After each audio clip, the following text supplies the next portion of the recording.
예, 어머님이 간 수치가 상승해서 아주 걱정을 많이 하고 계실 텐데요. 그래서 오늘 제가 한약과 우리 간 손상에 대해서 준비를 해봤습니다. 그래서 뭐 일반적으로 우리가 또 10여 년 전부터 언론에서 한약이 어떤 관에 큰 손상을 준다, 이런 보도들을 상당히 많이 해온 것이 사실입니다. 그래서 모든 환자들이 일단은 한약을 먹기 시작할 때 약간은 불안감을 가지고 먹는 경우도 상당히 많은 것으로 알고 있습니다. 그래서 이에 대해서 우리가 좋은 연구 결과들이 나와서 제가 몇 가지를 좀 알려드리도록 하겠습니다. 일단은 2013년 4월부터 2016년 1월까지 그 대한민국에 있는 한의학 연구원과 전국에 있는 10개 한의과 대학의 부속 한방병원에서 관찰 연구를 2년 9개월 동안 시행을 해왔습니다. 그래서 그 한방병원에 입원해 있던 1,001명이라는 환자들을 대상으로 하였고요. 그 환자들이 한약을 15일 이상 복용한 환자들에 대해서만 연구를 했습니다. 근데 그 간 수치를 한약 복용 전과 후를 비교를 해본 결과 그 중에서 99.4%는 정상이고 뭐 현상대로 유지를 하던가 아니면은 간 수치가 오히려 좋아진 그런 결과를 나왔고요. 1,001명 중에서 단 6명만 아주 경미한 간 세포의 손상이 나타났다, 이런 결과가 나타났습니다. 그래서 그 중에서 약 0.6% 정도밖에 되지 않다. 또 그것도 50대 이상 여성에 대해서만 나타나기 때문에 다른 환자들은 모두 이상이 없었다, 이렇게 보시면 됩니다. 그래서 그리고 또한 그 간 손상이 어떤 유형인지를 알아보니까 약에 의해서 오는 간 손상이 아니라 환경이라던가 개인의 특성에 의한 특발성 간 손상이다, 이러한 연구 결과가 나왔고요. 그 6명이 복용했던 한약들을 모두 성분 조사를 해본 결과 간의 손상을 일으킬 수 있는 성분이 전혀 검출되지 않았습니다. 또한 그 6명의 환자들을 나중에 추적 관찰을 계속 해본 결과 그 간 손상이 모두 회복이 되었다, 이런 결과가 나왔고요. 그래서 이것으로 봤을 때 우리가 한약이 간에 손상을 일으킨다라는 그러한 보도는 모두 거짓말이다, 이렇게 보시면 될 것 같습니다. 또한 우리 이것과 비슷하게 스위스와 프랑스에서도 비슷한 연구를 진행을 해왔는데 양약에 의해서 간 손상이 일어난 것이 그 발생률이 1.3%, 또 1.4%로 나타났습니다. 그렇다고 하면은 한약보다도 거의 2배 이상의 간 손상을 나타낸다, 이렇게 볼 수 있기 때문에 한약은 매우 간 손상에 대해서는 전혀 그런 무조건 부작용을 나타낸다, 간 손상을 일으킨다라는 그러한 보도는 전혀 근거가 없는 거짓이라고 생각하시면 될 것 같습니다. 또한 그 여러 가지 연구들 결과들을 또 살펴보니까 우리나라 이외에도 중국, 일본, 대만, 이러한 나라에서도 사실은 한약을 많이 쓰고 있어요. 근데 이러한 나라들에서는 간 질환들에 대해서 한약을 아주 많이 응용을 하고 있고 연구도 많이 해오고 있습니다. 그래서 일단은 중국을 한번 보면은 중국에서는 2,000명에 대해서 임상 시험을 해봤는데 그 한약이 B형 간염 환자의 AST와 ALT 수치를 모두 낮춰버렸고 또 간의 섬유화라던가 간 변병증을 모두 치료를 할 수 있는 효과가 나타난다, 이렇게 결론을 내렸습니다. 또한 대만에서는 국가 차원에서 국가 전수조사로 10년 동안이나 추적 관찰을 해봤더니 한약이 B형 간염 환자의 총 사망률을 절반으로 낮췄습니다. 그래서 그 정도로 그 한약이 아주 효과적이라는 연구 결과들을 계속 내놓고 있고요.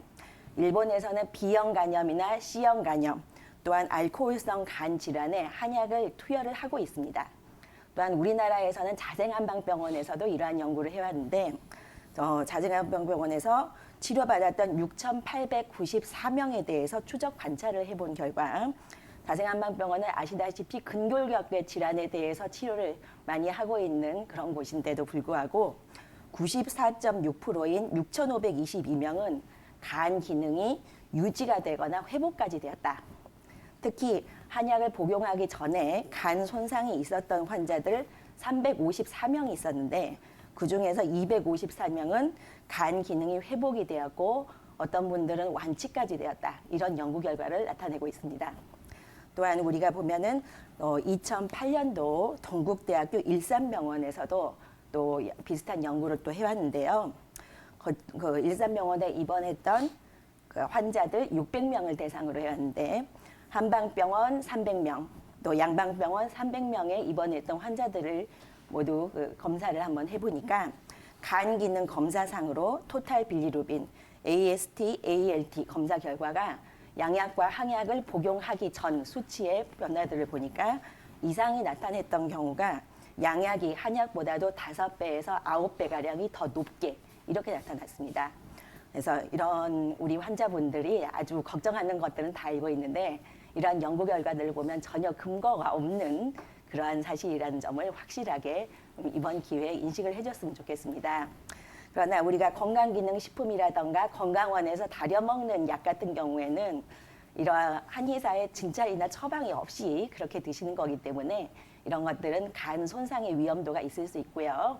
또한 뭐 중금속이라던가 농약에 대한 오염도가 있을 수도 있기 때문에 반드시 한의원에서 진찰을 받고 처방을 받아서 그렇게 복용을 하셔야 될 거라고 생각을 합니다. 또한 우리 어머니가 좀 이명 증상이 있다고 그러셔서 뭐 이명에 대해서 제가 간단하게 설명을 드리자면은 이명은 우리 한의학에서는 신장으로 봅니다. 그래서 신장이라는 거는 귀를 주관하고 신의 구멍이 귀다라고 말씀을 드릴 정도로 신장과 연관되어 있는 장기로 보고요. 뭐 이명도 실증과 허증으로 나뉠 수 있는데 실증은 아주 귀가 막힌 것 같은 느낌이 드시고 소리가 아주 크고 손으로 누르면 오히려 소리가 더 커집니다. 그리고 허증은 매미 웃는 소리 같은 그런 소리가 나고 아주 피곤하거나 밤에 더 심해지며 손으로 누르면 작아진다 이런 특징이 있고요. 뭐 실증으로는 간화, 담화, 풍열 이런 부분들을 볼 수 있고 허증으로는 기어, 혈어, 신호로 볼 수 있고요. 한의학적인 치료로는 침, 또 약침, 또 한약이 아주 중요한데 아까 말씀드렸던 그 변증에 따라서 특히 신장 기운을 보호한다던가 아니면 다른 체질 개선이라던가 화를 내리는 그러한 약들을 많이 응용을 하고 있는데 사실은 이명은 난치 중에 난치입니다. 양방이나 한방이나 그래서 한약을 수개월에서 수년 정도는 쓰셔야 됩니다. 그리고 뭐 다른 뭐 부항이나 뜸이라던가 이러한 치료들도 가능하고 또 기체조를 제가 한 3가지 정도만 오늘 소개를 해드린다고 하면은 이명에 좋은 기체조들은 일단은 귀를 지압을 해줄 수 있는 것이 있는데요. 귀에도 보면 이문, 청궁, 청회, 또 예풍이라는 혈자리들이 있습니다.